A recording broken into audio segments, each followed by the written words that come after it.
And here we go with our last video. This one is going to concern gout, another form of arthritis, and a couple of follow-up points dealing with joints, especially regarding aging. This is a slide just trying to be semi-funny about where people can get gout. And as she says, all of them, these are all places where someone can experience the pain of gout. And let's look at what gout actually means. Gouty arthritis is, again, a systemic disease caused by the deposition of uric acid. Uric acid is produced as the result of our protein metabolism. And for most people, when they produce uric acid, they process it through the urine and they get rid of it. For some people, including this person right here, you or I may not actually get rid of all the uric acid, and it begins to accumulate in some tissues, particularly in some joints. So if someone has irregular uric acid metabolism, as some people do who have gout, or they overconsume purine-heavy foods, there are foods like oysters, for example, that actually can have lots of extra purines in it. It can actually lead to extra uric acid crystal formation.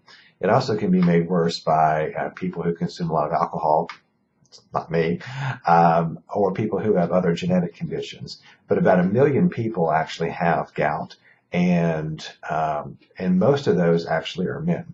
And again, for reasons we don't totally understand. So what happens in gout? Let me get away here. When somebody has gout, it's usually going to be one of the first places it affects for people is going to be the big toe.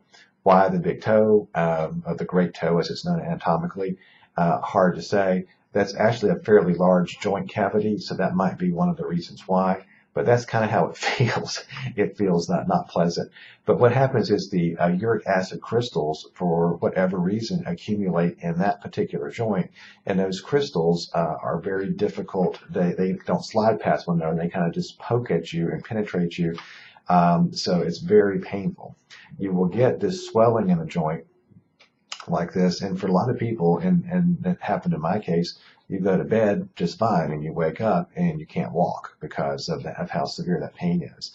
You also can see the presence in some forms of gout of these called tophi. These are yellow whitish deposits that you will get in some cases around certain joints that can break the skin and look kind of gritty or granular. I've never seen those, but some people have developed those. Some people develop during this acute outbreak. They may have fever and malaise. They may feel bad, general body weakness and headaches, and in some cases it can increase the risk for kidney stones or renal stones. So again, for most of the time that people who have gout, they may, in most cases, go throughout their entire day, go weeks and months and even years and never have a gout attack.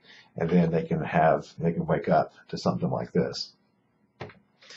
So before we go on, how is gout treated? Gout's treated usually a couple different ways. If you're talking about the actual attack, they're going to try to give somebody steroids to reduce the inflammation. But for many people, they're going to try to, throughout, in between attacks, they want to try to manage your uric acid levels. The problem, again, is uric acid levels creep up and then result in an attack like this. So there are medications that people can take that simply help their body metabolize uric acid a little better to prevent a gout attack. I want to throw this one in here, even though Lyme disease is clearly not caused by arthritis, but is a joint issue. And for some reason my picture got cut off there. It's a bacteria disease that's carried by a particular kind of tick. The reason it's thrown into this discussion about joints is one of the symptoms of Lyme disease is joint pain, bouts of severe joint pain and swelling, especially in the knees.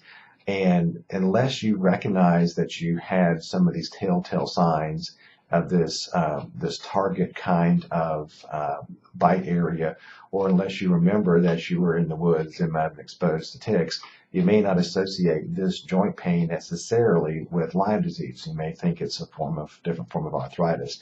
So that's why it's a little bit different. And if you look at the symptoms here for Lyme disease, they are rather all over the place. So it's very difficult sometimes for people to diagnose Lyme disease. It rarely causes death on its own, and it's very treatable with antibiotics, but you have to, of course, know that you've got it. And finally, let me come back here. Finally, how does aging affect the joints? I think you probably know where we're going to go with this conversation, but as we age, tissue repair slows, so we don't develop blood vessels at the same rate, and therefore our joints, when they are damaged, just don't recover as quickly. The articular cartilage wears down, as we were discussing in osteoarthritis. So therefore, more people are going to experience more aging of joints. They're going to experience less repair of their joints. We produce less synovial fluid, so our joints get stiffer. And you'll hear a lot of time older folks talking about how their joints are really stiff. Well, in part because the synovial fluid produced by the synovial membrane does slow down over time. Ligaments and tendons become shorter, and we have less range of motion.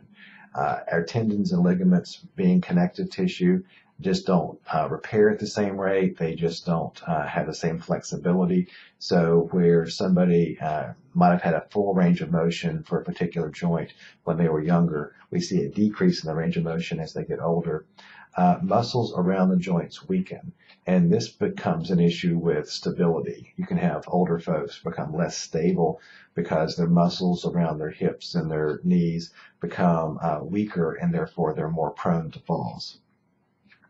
So that's just a little bit of a kind of a preview of your future of what happens as we age. Just getting you to think about that as joints age, they are not going to be the same as when we were younger. You do lose range of motion because of advanced conditions related to less fluid, shorter ligaments, and the muscles become somewhat weaker. That does it for this video.